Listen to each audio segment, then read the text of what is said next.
This channel does not promote any violent, harmful, or illegal activities. All content provided by this channel is meant for an educational purpose only.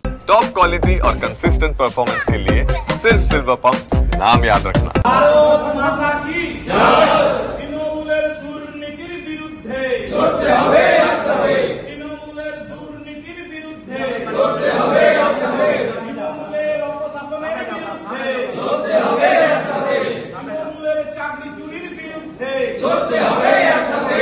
তৃণমূলের অপশাসনের বিরুদ্ধে লড়তে হবে একসাথে। তৃণমূলের দুর্নীতির বিরুদ্ধে লড়তে হবে একসাথে। বিজেপি জিন্দাবাদ জিন্দাবাদ জিন্দাবাদ। বিজেপি জিন্দাবাদ জিন্দাবাদ জিন্দাবাদ। বিজেপি জিন্দাবাদ জিন্দাবাদ জিন্দাবাদ।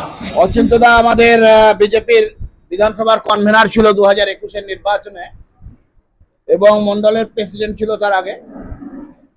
তো ভোট পরবর্তী হিংসার সময় আমাদের অচিন্ত দাস বাধ্য হয়েছিল তৃণমূলের ঝান্ডা ধরতে। গিরিধারী সরকার পরিহারপুরের 184 নম্বর বুথে আমাদের লড়াকো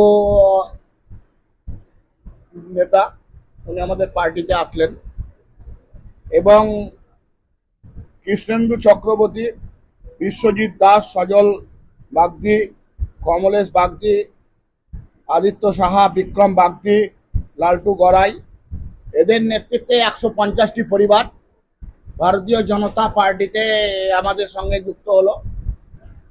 সাঁইথিয়া বিধানসভায় ভারতীয় জনতা পার্টির হাত শক্ত হবে এবং আপনারা দেখবেন যে দিন প্রতিদিন বিন্দু বিন্দু করে সিন্ধুতে রূপান্তরিত হচ্ছে ভারতীয় জনতা পার্টি। ভারতীয় জনতা পার্টি করতাম, অনেক কিছু পদ হোল্ড করেছি, যেমন সাঁইথিয়া শহর সভাপতি ছিলাম, সাঁইথিয়া পরবর্তীকালে সাঁইথিয়া বিধানসভা কনভেনার ছিলাম 2021 সালের ভোটে। তারপরে কিছু আপনার 2022 সালে আমরা সাঁইথিয়াতে পৌরসভা ভোট ছিল, সেই সময় কিছু উল্টোপাল্টা কারণের জন্য বা গুপ্ত সন্ত্রাস চলার জন্য আমি তৃণমূলের কিছু জয়েন করেছিলাম। প্লাস 2-4 জনকে আপনার মারও খেয়েছিল, যেমন 6 নম্বর ওয়ার্ডে কিছু লোকজন দেওয়াল লিখন করতে গিয়ে মার খেয়েছিল। তাদেরকে বাঁচানোর জন্য আমি আবার তৃণমূলে জয়েন করেছি কিছুদিন। তো সমগ্র পশ্চিমবাংলার যে পরিস্থিতি এখন আছে, সেই পরিস্থিতি অনুযায়ী মানুষের যদি সাধারণত একটুখানি বিবেকও দংশায়, তাহলে সে কোনোদিন তৃণমূল আর করতে পারে বা করা সম্ভব না। একটু যদি বিবেক থাকে, একটু যদি বিবেক থাকে।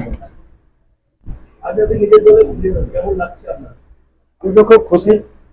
একটু আগে আপনি বলছিলেন যে আপনার শরীরটা খারাপ হয়ে যাচ্ছে, কারণ ওইটাই। আমি মন থেকে তো বিজেপিই করতাম, কিন্তু কিছুদিনের জন্য তৃণমূলে যাওয়ায় মানসিক চাপ বা দ্বিধাগ্রস্ত হয়ে আমার শরীরটাও ভেঙে যাচ্ছে। নেতৃত্বের অভাব, সেই কারণে যে আবার বিজেপিতে আসা। নেতৃত্বের অভাব বলতে আমি সেইভাবে নেতৃত্ব ওনাদের কাছে কোনোদিন চাইও নি, কারণ হচ্ছে আমার মনটাই তো নাই, আমি চাইব, যার জন্য আমি আবার বিজেপিতে ব্যাক।